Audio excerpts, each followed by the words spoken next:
sometimes you can come across something new that helps you reconfigure the way that you're living almost instantly in a more comprehensive and fuller way. But more common is the traumatic response, which is when the presuppositions of your world are shifted dramatically and you fall into the surrounding chaos, then it's so hard on you that, it actually does you psychophysiological damage. If someone goes after you at the good person level of analysis and they just demolish you, in the course of, say, a 3-year relationship, hacking away at the idea that you have any moral worth whatsoever, this is what happens when you're abused, then that's going to knock you into pieces at a very complex and high level of abstraction, so that can undermine your entire worldview. If the person instead helps you retool the little behaviors and the little microstructures that make you up, and if you're willing to participate in that, and if you're open to corrective feedback from the world, then you can continually adjust yourself at a small level, and then that makes the things in the hierarchy a little higher, a little healthier, and then that makes the aggregation of those things a little higher in the hierarchy a little healthier and a little more complete.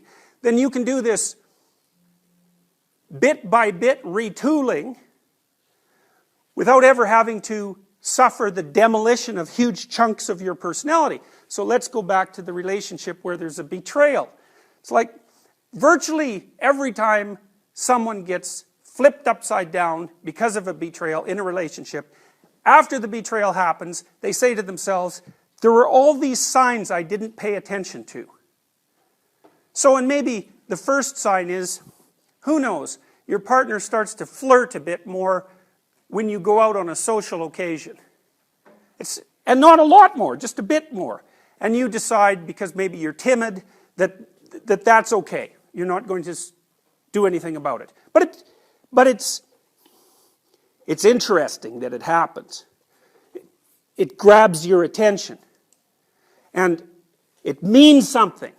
But what you decide is, it's not worth paying attention to. And so maybe the next 8 times that you go out, the same thing happens, but it happens at a somewhat accelerated rate.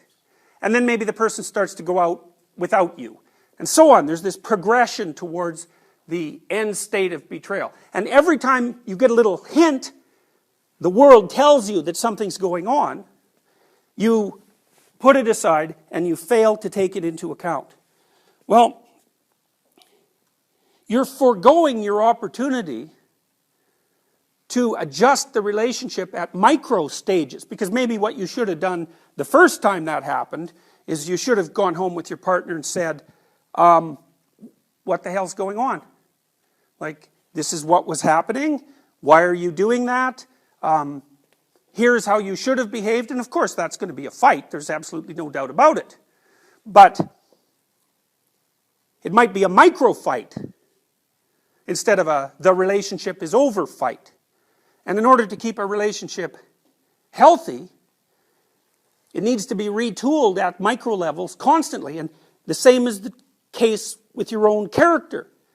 When you encounter something that's unexpected, especially if it's small enough to handle, you need to extract the information from it, rebuild the world, and rebuild yourself. And then maybe if you continue doing that, every time you get evidence of an anomaly or an error, or every time the world manifests some meaning to you, then you won't have to fall apart, because the structure that constitutes you is going to remain viable and healthy from the bottom up. And if you don't do that, then those errors are going to accumulate, and when they finally do manifest themselves as unavoidable, like when your partner says, I don't want to be with you anymore, or I've been with someone else for the last year, there's no ignoring that, then the whole thing comes crashing down.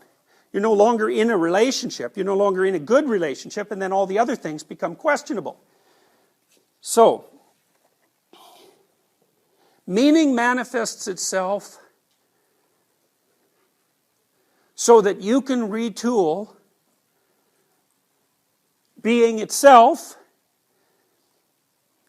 on a continual basis while simultaneously minimizing the risk of total collapse. And Morality then becomes the act of paying sufficient attention and reacting sufficiently so that that corrective process occurs. Now,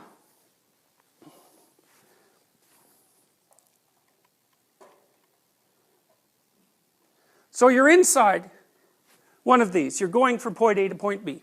And as you do that, things you want to have happen, happen.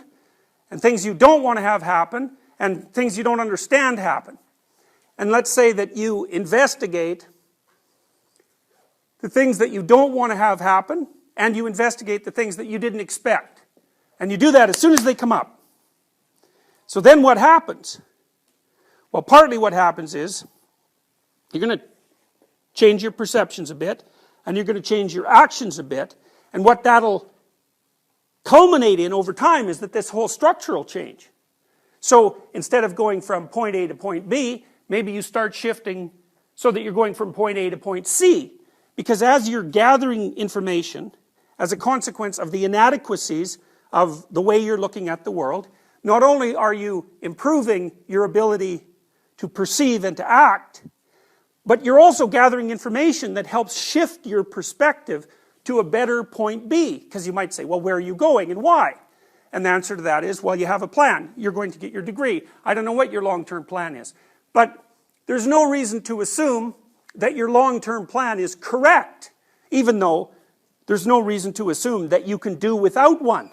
So you're in this weird situation where you have to live within a bounded space, and the bounded space is going to produce errors, and it's also going to be wrong. But at the same time, if you use the bounded space, then you can transform it continually across time, even what it's aimed at, and you can minimize the probability of precipitous collapse. Now,